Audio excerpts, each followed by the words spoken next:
terms you'll be seeing in biology as well as this one. But this one's very biological heavy, biology heavy. So stay with me. And you will actually have a lab with this one, which I will allow you to do Wednesday, but I'll talk about that when it pops up.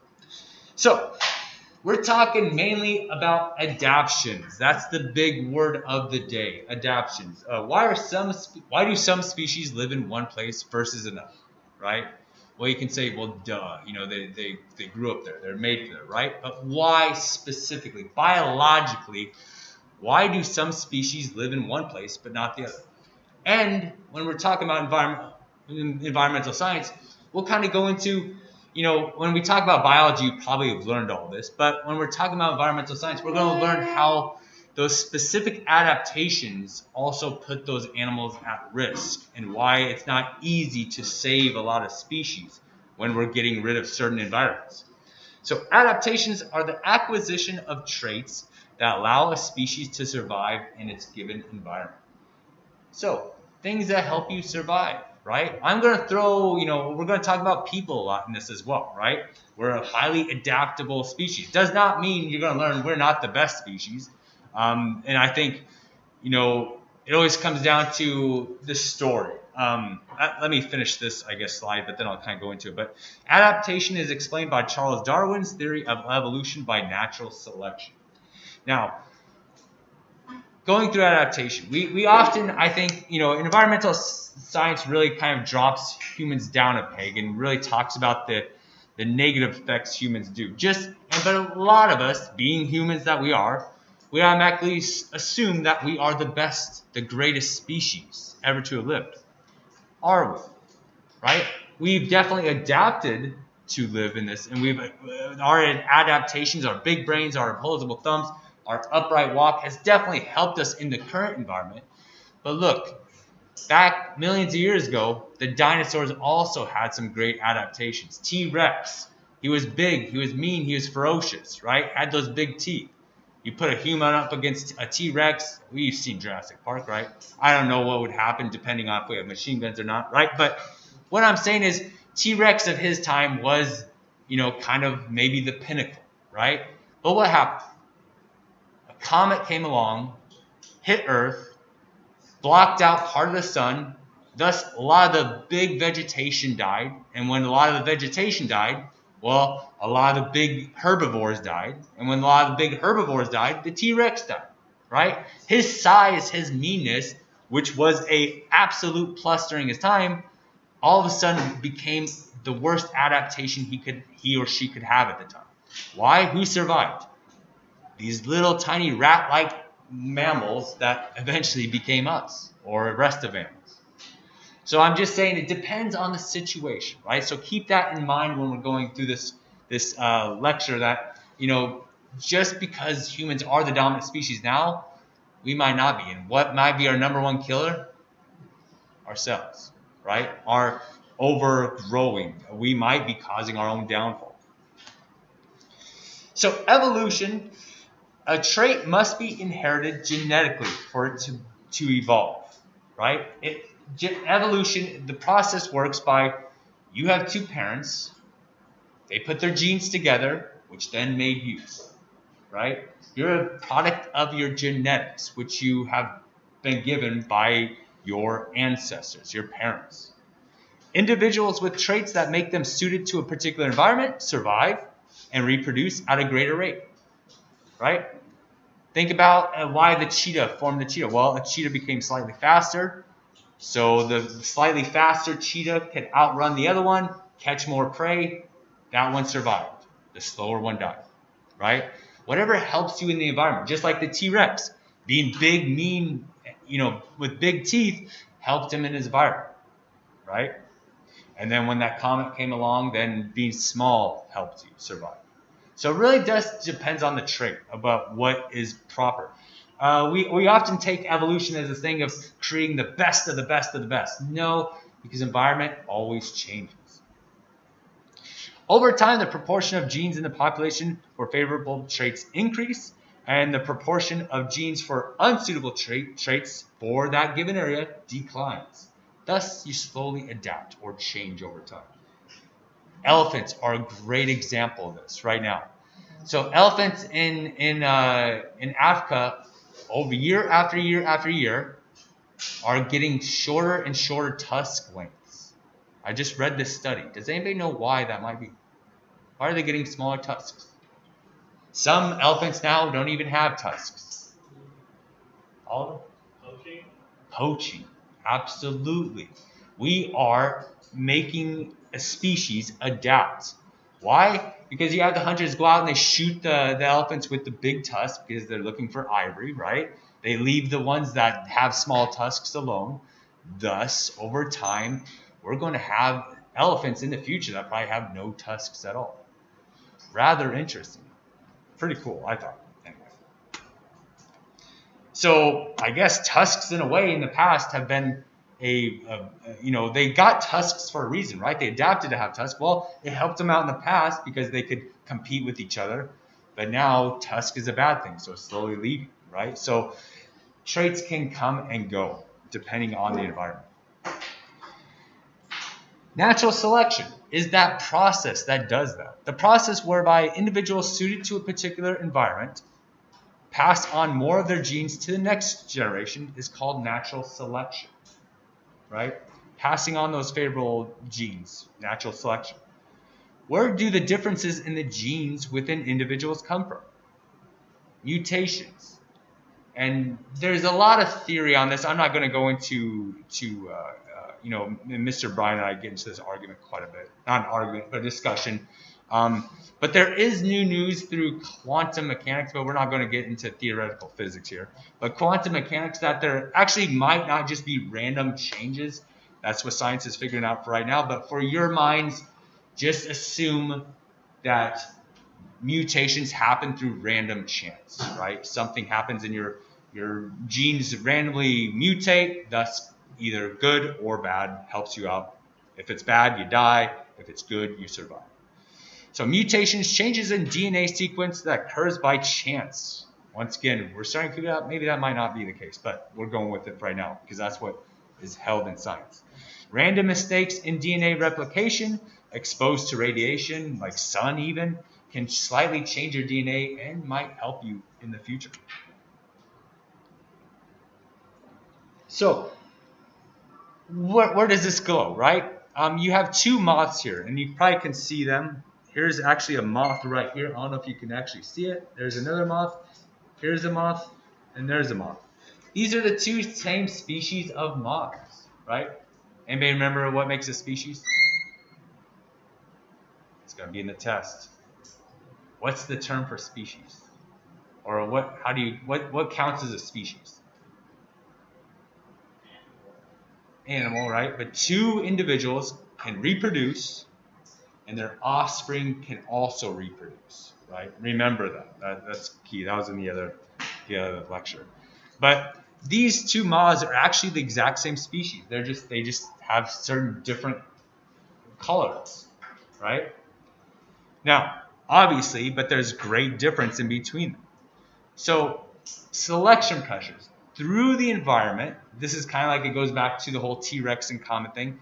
So certain times you might have environmental changes that are good for the individual, right? This moth right here, this gray moth, is doing pretty well in the original forest that it lived in. The trees there had this kind of grayish, whitish coat. So unfortunately, this part of the species was often dying out and they were very limited. Well, if you guys know the story, what happened? This happened in England, London. This was a moth that lives in Great Britain. This was the natural environment. Well, through the changes through Industrial Revolution, the trees then started getting layered with pretty much soot from coal burn. So the humans were changing the environment. Well, now if we can see who has the advantage in the new environment, right? That means this one then grew in abundance versus this one. So it is the environment that gives mutations an advantage under those particular conditions and causes the variants to be disadvantaged. The environment exerts selection pressures, right? I think I already spoke on this. No variation is inherently good or bad. Like I said, You can have a DNA change. It just depends on the time. Like having DNA sequence that says you should have, if you're an elephant with big tusks, that might help you in the past, but now it's a bad thing. So as environments change, the trait being selected for will also change. A trait that was once selected against can be selected for if the environment changes. Any questions? Yeah. So is the selection pressure or like the changes that force species to grow To adapt. to adapt? Absolutely, right? And once again, that from that slide really stressed that there is no good or bad traits when it comes to it, right? We have to look at traits as something that is either benefited due to those selection pressures. Like selection pressures or anything from the environment. Absolutely. Wait, so what's the difference between natural selection and selection pressure? Natural selection, they're along the same lines. Absolutely same thing, right? But natural selection is the thought that natural thought is the overall term given for why species change. Selection pressures, now we're kind of talking about individual things like the changing of the soot on the tree or poaching would be a selection pressure. Good questions. Excellent. All right. So that kind of takes us, that's kind of let's see here. I just want to make sure I'm not going to double speak the same things. Okay. Look. Okay. So obviously a habitat is very vital to the whole selection pressures or natural selection of a given species, right? Habitat is the place or set of environmental conditions in which a particular organism lives, right? So remember this, like when it comes to frogs, there's frogs all over the world. Well, not maybe everywhere, but there's frogs in North America, South America, Thailand, right? But the frogs here in Thailand are much different from even, in this kind of a rainforest environment here, but they're much different than their counterparts in the Amazon rainforest. They're definitely way different than the ones in North America, which is not a rainforest, right? Because their habitats slightly change each of those individuals to better live in their environment or habitat. Ecological niche is another term you should know, but describes either the role played by a species in a biological community or the total set of environmental factors that determines a species distribution. So what this is really getting into is when we're talking about ecological niches, it really is every organism on this planet has a role. You can even think of some species that you're like, why do we even have them? We should eradicate them. Even they have their specific role. Easy one is bees, right? What role do they play? Pollinators, absolutely. Now there are other species that pollinate, but bees do it in a very specific way that's fundamentally important to the environment. Now, what if I say, what about mosquitoes? Why are they an integral part of the whole environment? A little bit harder, right? But yes, Oliver? They don't pollinate. Yes, they do. Explain. There are the species of mosquito that suck our blood are the minority. The majority of mosquitoes drink nectar.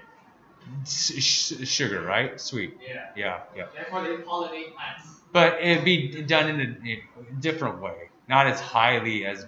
But I like where you're going with it. I guess I can see that. Is anything that brings it to different plants? Okay. Yes. I think they drink the water. They what? Drink the water. They drink the water, yeah. But how do they fit in the niche? How does that help the niche? How does it help their community, biological community? Food is a big one, right? Sorry, jump into it. That's kind of when I was in my brain. Food, absolutely. Mosquitoes are essential to feeding tons and tons and tons of animals. Without mosquitoes, even though we hate them, systems would start to collapse, right? So an ecological niche, just once again, we'll kind of get into that in a second, but ecological niche is just that species fit their role. And there usually isn't an identical role for each. right? Even though like the pollinators, we can talk about hummingbirds and bees, they're pollinators, right? But they're completely different. They do it in different ways that supports the environment. Each species has evolved to fit its niche. Now we have two different niches. We have a generalist, which they're what exactly like the term means. They're generalists. They have a broad niche. They can do many versatile things. Rats fit in this area. Humans probably fit in this area as well. But they're generalists. They can eat many different things. They live in many different environments because they're very highly adaptable. So they're very broad. But we have specialists. Think of a koala bear or a panda bear would probably be the one that really comes to mind. Has a very small, narrow niche. Means they eat usually one food, but they do one key thing very, very well. Okay? Anybody bored yet? Don't get bored yet, Vijay. Keep focused. All right.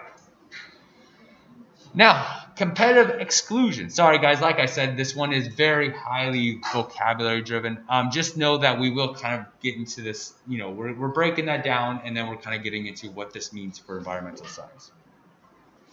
But we have the competitive exclusion principle. States that no two species can occupy the same ecological niche at the same time. This is just kind of what I said, right? Each species has this very specific thing. Even when we have a bumblebee or a honeybee versus a hummingbird, even though they do both pollinate, they both have their specific niche role that they play. The one that's more efficient at using resources will exclude the other. The other will die. Usually, they outcompete each other. Eventually, one will either adapt and change to a different route or die off, pretty much. Resource partitioning. Species coexist in a habitat by utilizing different parts of a single resource. Example, birds eat insects during the day, bats eat insects at night. So we have many birds that eat mosquitoes. We have many bats that eat mosquitoes. But notice how they've done it in different ways. One comes out at night, one comes out at day. So they kind of break up their duties, let's say. This is another example of resource partitioning, right? We have many of these different type of birds. They kind of live in the same canopy. Then you're saying, well, aren't they all competing? Well, no. Each one has kind of taken their role about specific places where they exist, or get most of their food from. They've all slightly adapted differently. Yes. Can you explain the competitive exclusion? Absolutely. So competitive exclusion principle just goes back to my example was bees versus hummingbirds, right? They both are kind of competing towards the same food source, but just know they fill a role where they're different enough where they don't fit the exact same role. You're not going to find two species that do the exact same thing. Why? Because one usually outcompetes the other, kills off the other. So that's the competitive exclusion principle. Yep, good one. Actually, this I can tell you a little story, and once again, guys, because I watch too many documentaries, I read too much stupid stuff. But the saber-tooth tiger was an example of this. There was actually, I forget the marsupial's name, but there was a marsupial that looked just like the saber-tooth tiger, had the same two long tusks or teeth. So the saber-tooth tiger lived in North America. The marsupial saber tiger lived in South America. Well, eventually those two continents collided, brought those two species together. They ate the same type of things. They pretty much were identical in size and stature. Well, what happened? The saber-tooth tiger had slightly more advantages, ended up killing off this marsupial saber-tooth, whatever it's called. Pretty interesting, right? So eventually, if they're competing for the same type of food, one will go away. Now, we can think about Africa, right? We have lions and hyenas, which they kind of eat the same thing, but they slightly fill different roles, right? Lions do a lot of hunting. I would say hyenas kind of fit more of a scavenger role. They're really good at sniffing out dead carcasses and then coming and eating them, right? I'm not saying hyenas won't kill something, but that's how they evolved together, right? That is why they're able to coexist, because they kind of slightly do different things. Hope that makes sense. Okay. So speciation. is the development of a new species. So when all this happens, we have the development of a new species, which is called speciation. And this, once again, this, speciation occurs due to these same things. Selective processes, first you have some mutations in your genes. Then you have, these selective processes that, say, well, this is a good mutate gene, this is a bad mutate gene, I'll kill you, I'll keep you alive, right? So then speciation occurs. A species eventually goes off, breaks off the first species, and becomes something new. And that's what speciation is. This can occur due to geographic isolation, whereby a subpopulation becomes separated from the main population and can no longer share genes with it. The new population evolves independently of the first, creating a new species. And this is called allopatric speciation. No, by me not being able to pronounce that, we don't see that much in environmental science, but it's just a part of here that is set up, but I've never seen it, that in a test. But what's happening here? So you have the same squirrel species that lives in this farm. And this is actually a real live scenario that happened in Arizona, where I actually used to live for a moment. So you had, Arizona was covered in, it at least got more rain at the time. It wasn't the desert that is now. So Arizona had all this woodland, and so you had this species of squirrel that lived throughout. Well, the climate started changing, turning into a desert. And you only had these mountains that then had the only kind of rain part of them, or the lush vegetation. So this poor species was then relegated to these certain mountain tops, which are called something islands. Geez, I forgot the term I used to look at. Anyway, they became these kind of island refuges. Well, each of these mountains has slightly different characteristics, thus changing the two squirrels. One became darker, one became redder. Then eventually, they're separate species. So that's geographic isolation. That does pop up on sometimes, so do know that one. But geographic isolation is really that change when they get specific to a specific area of the world. Okay, we're almost there, guys. Then I'll let you watch a little video. I always have my lectures, then I add a little lecture or a video just to really kind of add these things together. But once isolation occurs, the two populations begin to diverge due to genetic drift, chance events that cause genes to be lost from the population, and then selection pressures. Just like we said, the selection pressures on the two populations are different, so slowly change. Now, those of you who are thoroughly confused, that's okay. Right here are two videos that will kind of help us out and to see these things. I really like this first visual because it's kind of a visual. It lets you see these processes in a comedic way. So I'm going to show those right now and to give you a little bit of break from my annoying voice, right?